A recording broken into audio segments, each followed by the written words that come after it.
Hello, everyone. This is our second video here in our 5 video series in the book of Philippians. Today I'm going to be looking at Philippians 1, verse 27 to 30. And this is what it says. Whatever happens, conduct yourselves in a manner worthy of the gospel of Christ. Then whether I come and see you or only hear about you in my absence, I will know that you stand firm in the one Spirit, striving together as one for the faith of the gospel, without being frightened in any way by those who oppose you. This is a sign to them that they will be destroyed, but that you will be saved, and that by God. For it has been granted to you on behalf of Christ not only to believe in him, but also to suffer for him, since you are going through the same struggle you saw I had and now hear that I still have. This passage is about living a life worthy of the gospel, right? What is greater than that? Making sure that your life matches what the scriptures talk about. We have an opportunity, I think, as Christians, not just to merely talk about Jesus or to merely wear clothes or jewelry or flash Jesus like a I don't know like a little button or a cultural icon.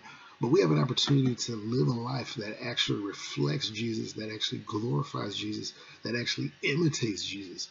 And so here, Paul is writing to the church and he says, guys, whatever goes on, whatever happens, conduct yourselves in a manner worthy of the gospel.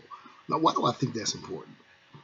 Whether we're going through a time as this where, because of the outbreak, many of us are at home, we're not working like we normally would work. It's a pretty stressful time.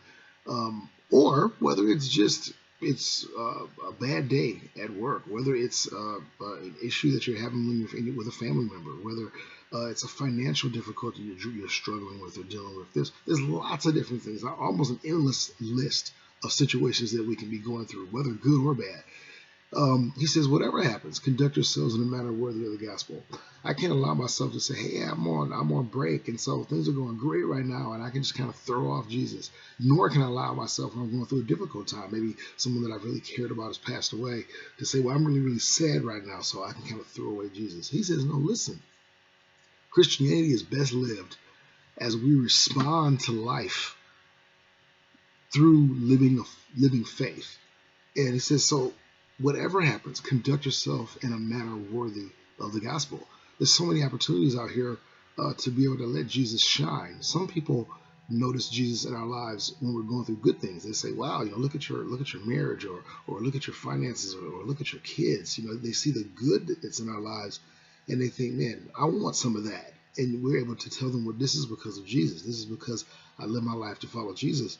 And us living a life worthy of the gospel is an outreach tool. But I actually think that there's even more people who look at how we live our lives when we're going through difficult times. Maybe when we're going through illness, maybe we're going through financial stress, maybe when someone that we care about is really in a weak spot.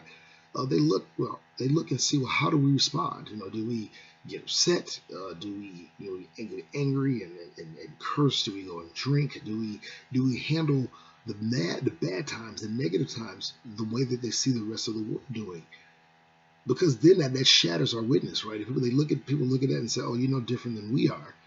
But I believe that when we as disciples go through times like that and we still live a life worthy of the gospel, it magnifies the power of the gospel. It says, wow, if the gospel can change you so that even through difficult times, even during times of distress, you're still able to reflect the values of Jesus, there's got to be something to this.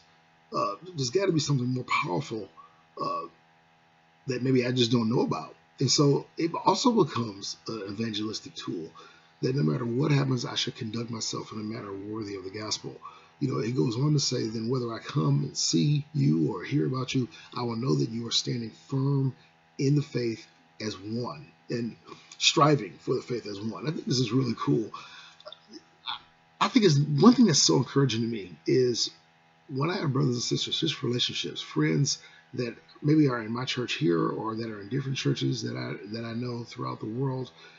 Whenever you go to visit them and you see that they're still standing firm in their faith, whenever you get a phone call or you get an email or you get a chance to hear any stories about them, it's just so encouraging. One of the brothers that's really close to me is my really good friend Ekron. Townsend. Him and I both became Christians years ago, back when we were going to school in New York. And it's just encouraging. I'll see a video of him and his wife and his kids now on Facebook, and I just get so encouraged because I'm like, he's still standing firm after decades of being a Christian, and that we still share that same faith. I think it really matters. And Paul says, man, whether I come and see you or only hear about you, I will know that you're standing firm in the faith because you're living your life in a manner that's worthy of the gospel. I think this is true. Again, during times like this where we can't see each other personally, but we can't connect, that we need to know that other people are standing firm. I mean, how terrible would it be right now if there was a meltdown, if people were just abandoning the faith wholesale? It would be more discouraging than we can imagine. But it's great to know that. And he finishes up this passage by saying these words. He says, "This is a sign to them that they will be destroyed and that we will be saved." He says that when we maintain our faith without being frightened by those who oppose the gospel, it's a sign to people who oppose the gospel that we're on the winning side. It's a sign to them that no matter how much negativity you can launch at us or throw at us, we don't run away from the faith.